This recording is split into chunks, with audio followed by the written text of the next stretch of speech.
Alright, hello everybody. If you are wondering what add Armoldi's Judgment to your hand is, then there is a link to the previous video. It's over here, Armoldi's Judgment, and you can find out what that does by checking the link in the description. But today I want to talk about armor, and how that can be fixed. If your rival has more than 20 armor, steal 10 armor.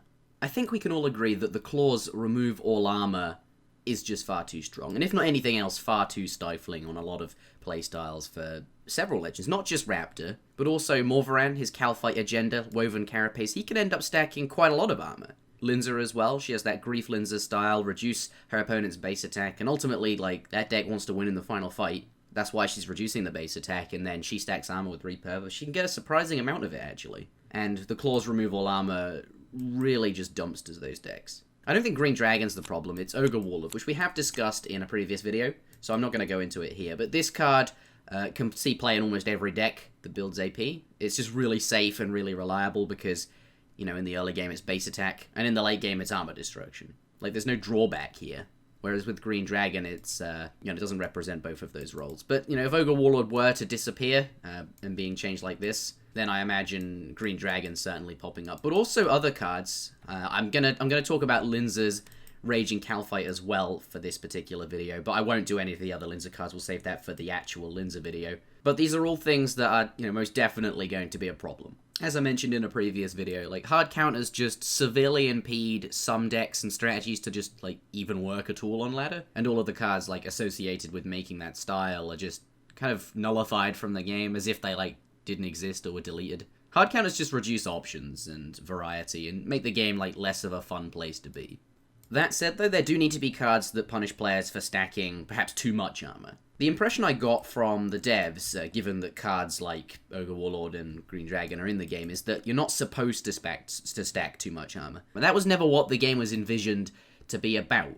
Like, Raptor's supposed to, you know, get some armor here, get some armor there, and spend some armor here and spend some armor there, and ultimately, like, they didn't really want it to be about stacking armor, and more about, like spending it as a resource. You transfer your armor into gold, and Dondakan's Cannon, like, lets you deal damage for having armor. Ceratum Brew rewards you with health for having armor. You're not supposed to stack too much. You're supposed to get some and spend it as, like, a resource. I don't know for sure if that's like, what they wanted, but it feels like they're okay with you having, you know, about 20 armor, which is kind of where I got this value from. But, like, if you start stacking more than that, then, like, that should be a suboptimal strategy. And, you know, you of course you're going to be vulnerable to these cards then. I think that's why they found these things to be balanced and put them in the game. Because if, you know, within that range, these cards aren't too punishing. If all you have is 20 armor, these aren't, like, the best cards. But if you stack more than that, these start to get really, really, really good. So I feel like the game was, they thought these would be balanced because players will never stack too much armor. And it makes sense. I think that's a very good vision for the game. I kind of like that. And if that were the case, then these would be balanced. But as it turns out, like, the Chronicle we actually play,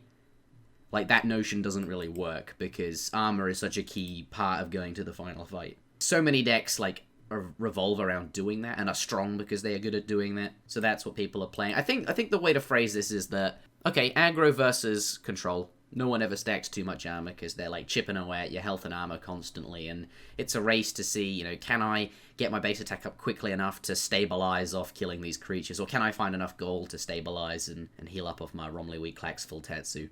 So that matchup's not a problem. The issue is the AP mirror matchup, where, okay, they're not doing any damage to you, you're both stacking base attack, and now the game is about who can get the most armor. So you have to play really carefully because, you know, decks have lots of health gain, like more than 30, and obviously you can't go above 30. So what you do is you try and take as much health damage as possible. You don't want to take any armor damage. You want to take health damage, and then you can heal up to 30, and you'll still have far too many heals left in your deck that you won't need. And then you try and stack as much armor afterwards as possible, right? You want to eke out as much advantage as you can by never destroying your armor, because you need that for the final fight if you want to get that slight edge and beat them. But then Ogre Warlord comes out and it doesn't matter because LOL, I'm a skilled player. So the problem with the game there is that the things that net you the advantage in the AP mirror matchup are the things that are, like, countered the hardest. So it feels like even if you try to, you know, eke out those advantages, it just doesn't matter. Some players in the past have made the argument that you can, like, oh, stack a bit of armor and then bait out the destruction. And I think, okay, that works against less skilled players, but at the very top of ladder, people know that they haven't seen your Court Beast yet, or they haven't seen your second Ice Nile yet. They're just waiting for you to do that, and then they'll play their Ogre Warlord. Or they'll just save it for the final chapter, right? Like, baiting out the armor destruction isn't a valid strategy at the top level. So I hope I've established a good argument as for why these are overpowered. And even if you don't agree with me, I think we can all agree that, like, people want to stack armor, people find these frustrating. And maybe that's, like, even if you don't agree with me, just a good enough reason to change them. But that all being said, there does certainly need to be something that's good against armor. Or I should say good against people who stack too much armor. You know, the game was never supposed to be played that way. I think this is a good card text because it strikes the balance between being, like, both punishing, like, you have too much armor, I'm going to take some armor away from you.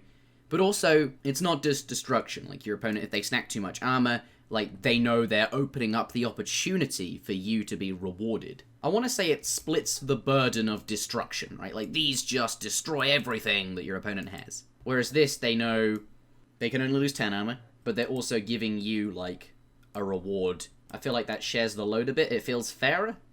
Alright, coming back to this. Having, like, tried to think about what I just said, that makes no sense. Well, it makes sense, I guess, but, like, what I'm trying to say is that this, I suppose, is a static effect, whereas this scales with the amount of armor your opponent has. When they see this, they know, okay, that happened. They've got, 2 of those in their deck. Probably 1. Maybe you wouldn't run 2 of them. And when they see it, they're like, fine, I just lost 10 armor and they gain 10 armor. That sucks. But, like, if they see this green dragon, then they just feel like, well, all of the armor I gained on the previous chapter and during this chapter was pointless. And then they feel sad. But when this comes out, you don't feel like anything was wasted, because you know they had one and they were going to play it anyway. Whereas if they just play this one, then you can't really say that about it. You can't say, oh, I know they had that, they were going to play that anyway. What I'm trying to communicate is that when this card comes out against you, it still feels like all of the armor that you've stacked has been useful. Because this was going to happen anyway. They had 1 or 2 of them in the deck. They were going to play all of them that they could. But you've got to keep stacking the armor because you still need to get your armor as high as possible for the final fight. You still feel like you're making progress. Each armor you stack is still like a positive for you, because these are going to happen anyway. Whereas this one, the armor you stack does not feel like you're making progress. It comes out and it feels like all the cards you've just played, you've been cheated. So there is that. But also, you can play around this one. Maybe you're a deck like Grieflin's that doesn't gain too much armor, and maybe you can sit at 20 armor and then not go any higher. Or maybe if you do, maybe you want to go to like 25 armor and then you tank back down again in a fight, right? So there was like one slot of opportunity where Green Dragon could have hurt you, but like obviously at the end of the chapter, the start of the chapter you were at 20 or less, and at the end of the chapter you're at 20 or less. But somewhere in between they could have punished you, but obviously it was they don't know that's going to happen unless they just chuck it out, anticipating that you might go up or just, throwing it out randomly or something like that. Like, the point is you can play around it. If I stay at 20 armor, nothing bad's going to happen. And I think that's valuable. I think you should have that safety margin where you know that everything's going to be okay. I think that, like, adds skill and it adds a layer of thought to the game that I suppose that, this Green Dragon just doesn't add at all. The only thing I dislike, perhaps, is the arbitrariness. I think a lot of game designers just generally don't like putting what feels like a random number on the card. Like, if your rival has more than 20 armor, like Yelp says, if you have 8 or more gold. Amscat Temple Guard says, if you have 10 gold, double it. They all feel like very arbitrary, like, random numbers. And I think, like, game designers try to avoid that because it just feels and looks a bit weird. Like, I totally get that, and that's what I dislike about this Green Dragon. Like, I want to show White Wolf off, not that it's related to armor at all, but it kind of illustrates this point a bit. There's one. And there's the other. Alright. I think we'll move Ogre Warlord on top of this now, because we've kind of finished talking about it. So I've always found take 2 damage to just be a bit random and arbitrary. I've always found that very frustrating about White Wolf, and I've said in the past how I think, White Wolf should just be an aggressive creature. This was even before, like, aggressive was a mechanic, which, Jagex, I think they really liked the idea and they put it in, so that was really nice. That was released with Morvaran, the aggressive. So that's why all of the neutral cards, which were released before Morvaran, just don't have aggressive on it, because it didn't exist. But I think now that it does exist, you can go back and, retroactively add aggressive to some cards where it would be appropriate, and I think White Wolf is certainly one of them. For anyone who's been over White Wolf Mountain in RuneScape, these are aggressive little buggers. In RuneScape, aggressive is like a creature that's aggressive will just attack you, whereas a creature that is not aggressive will not attack you unless you attack it. But like I wanted to put aggressive on White Wolf because it felt so flavorful. It's one of those opportunities that feel missed if you don't do it, and it just tidies the card up a bit. Like it feels so much cleaner and more crisp and just I don't know. Obviously, with an aggressive White Wolf, you're going to take a net of 1 extra damage over compared to like this White Wolf, which is why I put a 1 life reward on it. So they are essentially the same card, except White Wolf is now, I guess, like worse against Morvaran when he has those sort of aggressive synergies like Deadly Prey. But that's fine. I feel like Deadly Prey needs a bit of a buff, and you just do that by making some of the staples, cards that people like to play a lot that you can reasonably anticipate like being played in a match, such as White Wolf, which is one of those staple card draw cards. Like this is now just much more likely to play, and the only matchup it even makes a difference in would be against Morvaran. All of this discussion is like an aside anyway. Like the point I wanted to make was Green Dragon, it feels a bit random to have the number 20 written on it. I think 20 is a good number for the reasons that I mentioned, but like no matter what number you pick, even if it is a good number, it's gonna feel random. Take 2 damage. I guess the point I'm making is it could just feel like you should have designed it better to not have an arbitrary number written on it. And that's always the problem you're going to face with random numbers. They just don't feel good. And if you're not feeling that problem, like if you're a person just sitting here going, I don't understand why this would feel bad, then like, I don't know, maybe it's just a game designer thing. Like I feel bad about it, that's why I wanted to change White Wolf. But I think like you do have to make concessions. Green Dragon and other armor destruction cards are ones that like just for balance reasonings have to be that way, I think. And like not changing it is a bit like not swallowing your pride. Alright, moving on to Calif Exiled Paragon, which I did briefly spoil when we got White Wolf out of the deck. But remove 12 armor from Rival. That is instead of -2/2 to Rival's weapon. So I've completely changed the effect. I usually try not to do that, but I think it's okay because armor destruction is a theme that Calfites have, and this is a big old Calfite. -2/2 to Rival's weapon isn't really a useful mechanic. I mean, I guess the point I'm making is there's lots of cards that do, like, destruction to weapons, and there's, like, at that, lots of smaller cards, like, hell, even Bar Fight is a 0-cost support that's more effective than this. Well, not always, but you know what I mean. I just thought, like, this effect is a bit outdated compared to some of the cards that we have, so I thought, give it a more relevant effect on a card where it really could go on it. Like, there's that little baby Calfite, the 1/2 Calfite, I forget what it's called, that does armor damage. Dung Calfite does armor damage. Calfite Emissary does armor damage. Hell, even Linza's Raging Calfite does armor damage. Armor damage is a thing for Calfites, so I felt completely okay about this. And the idea was that I want this to go in an aggro deck, so I thought it was really good to have that effect on a 9 health creature, because a lot of aggro decks like to get up to 3 base attack, and then they can, 3-hit kill things. Sorry, 1-hit kill things. Troll Chucker, Werewolf Rebel. And then just a lot of the other aggro cards like Haunted Soul and Haunted Leech. And cards like that are just like more efficient when you're on 3 base attack, since you're like 2-hit killing them. So this is kind of similar. Once you're on 3 base attack, you can 3-hit kill this. And yeah, it's a bit punishing, but you do get the 5 armor to make up for that, and it does have quite a powerful effect. I wanted to give aggro decks a tool like this. Is 12 armor too much? Well, it is armor damage. Like, this card is going to be a dead card half the time. It's certainly not going to kill any of your opponents. I guess they could, like, lose their armor, then fight a big creature and die. Something like that, maybe. But, like, the point I'm getting to is, this is far less effective than Kezek, right? Like, 8 damage straight up is way more versatile. It's going to be way more useful more of the time.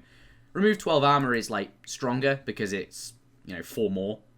But it only takes effect when they have armor, which is why I thought this would be fine.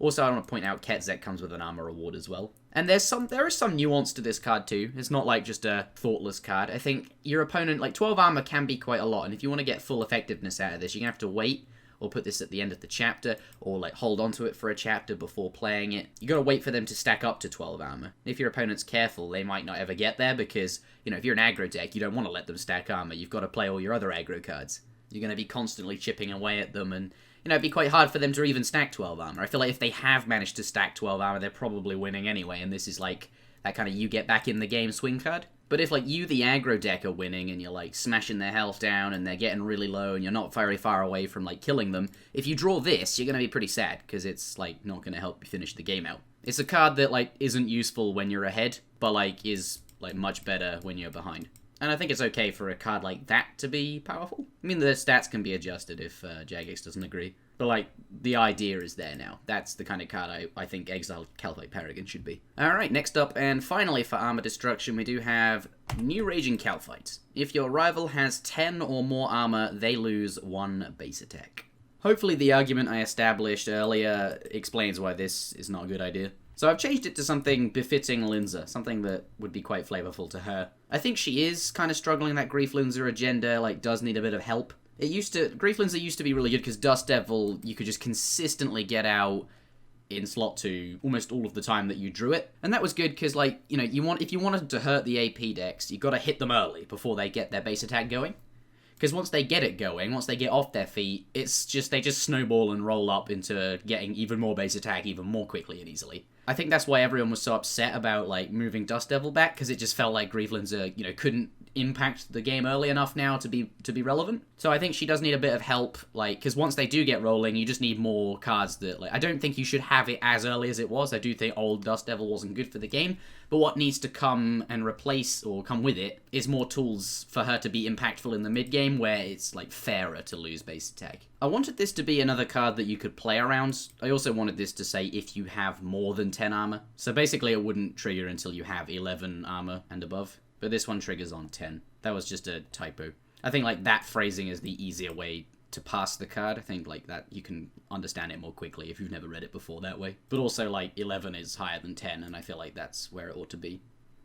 But I wanted it to be a card you could play around, right? Like, you know it's not going to happen. They cannot Raging Calfight you until you have 10 armor. So, as a result of that, you choose not to play your Ice Nile, or you choose not to play your Mithril Dragon, or maybe it's even Jad you choose not to play. But the point is, right, like, you're going to have to hold on and wait until you're in a comfortable position where it's okay to go above 10 armor. And you know that, like, yeah, Raging Calfight can come out now, but I've done enough to deal, like, when that comes out, I'll be okay. I think, like, those kind of cards add a lot of thought and, you know, add a layer to the game that, you know, again, as I mentioned earlier with Green Dragon, just isn't present. Finally, I think this card's good because, you know, when people go to the final fight with lots of armor, they usually win the game because, you know, you can't kill them. But if you're going to the final fight and you reduce their base attack by 1, you now stand more of a chance, or maybe even 2. I'm not necessarily sure you'd run both of these. I mean, you could, but that would be, like, one hell of a meta call. You'd have to hope every game you went up against Raptor or someone else that stacks armor. But the point is, like, this levels the final fight a bit. They have lots of armor, you have more ability to reduce their base attack. It's still a tag card, right? But it doesn't feel unfair like this one. Like, Raptor's still gonna feel like, I have to stack as much armor as I can for the final fight. And then when this happens, like, that happens. It doesn't feel like they're cheated, like I mentioned earlier. So I like this because it helps Linza out in the final fight, you know, in that sort of Grief Linza matchup, but it's not obnoxious like old Dust Devil and Ogre Brute. They know it's not going to happen until, you know, they have 10 armor. So it doesn't impact their ability to get off their feet, but it does impact their ability in the final fight. And I think that's what Linza needs. Alright, so that's enough of Linza for now. We'll come back to her when we do the full Linza video, but I just wanted to talk about Raging Calfight because it fit very well with armor. And I think that is all of the armor cards covered now, but we will keep going. We'll do a few more cards because there's 88 left, and I've only done 78. So I think the remaining cards won't take as long. I think I've done a lot of the discussion on the cards that needed the most discussion. But Obsidian Golem. I think this card's very similar to Rock Golem now. They both reward 3 gold. They both have, like, an effect that damages weapons. Except Rock Golem is, you know, you get 3 gold, but it's a 2/5 creature and only does 2 weapon attack damage. So that one's, like, much better in the early game. But I think Obsidian Golem, this is, like, much more rewarding once you've gotten some base attack. Like, if you can 2-hit kill this, it's actually, like, a net heal. But, like, if you're 3-hit killing this, you're on 4 base attack, then it's actually a net loss of 1 life. Which is better than Rock Golem, which is, you know, would be a net loss of 2. And this is a more impactful effect. So I think, like, that's interesting about it. It's like the upgraded Rock Golem, providing you could, like, you know, you've done some more investment into being able to, like, kill these things. The point is, this is just too punishing. Removing weapon attack was, like, never very good. Like, it's not bad, but you'd never run this card for, like, this dedicated effect, but now you might run this because the effect is reasonable and it's not too punishing anymore. So I just think it needed a bit, like, it just needed to be a bit less punishing to be pushed into the realms of playability. And I think this will be a perfectly fine card in some decks, and it'll certainly be much, much better in Dungeoneering and sealed/draft formats. And it makes total sense to get an armor award from something made of obsidian, right? Next up we have Mejka, which I've reduced the attack of by 1.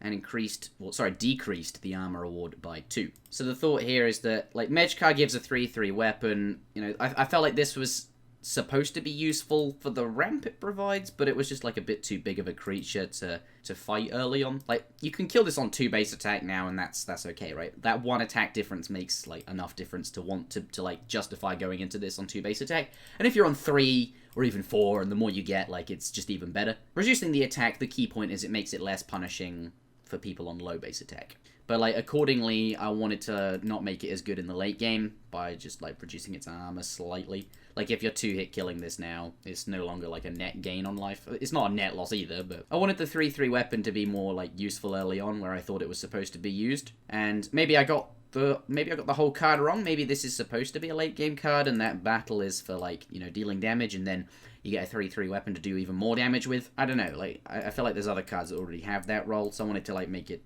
the early game role. That's what I thought it should be used for. I mean, I might have got it totally wrong, and I really wouldn't care either way if this didn't see changes. It doesn't actually matter. But I did want to point out why I did that. Next up, we have Meg. No change, perfectly fine card. I think the problem is with ships not being very useful, but she'll get better. Again, as I mentioned, we reduced the cost of all gold-based strikes by 1. Mage of Zamorak was a tad expensive. Might still be a tad expensive, but it's more affordable. Lump Nose stayed the same, perfectly fine card in Morvaran. Lobster, we made it a beast, because it is a beast, right? Makes sense. Otherwise, no change.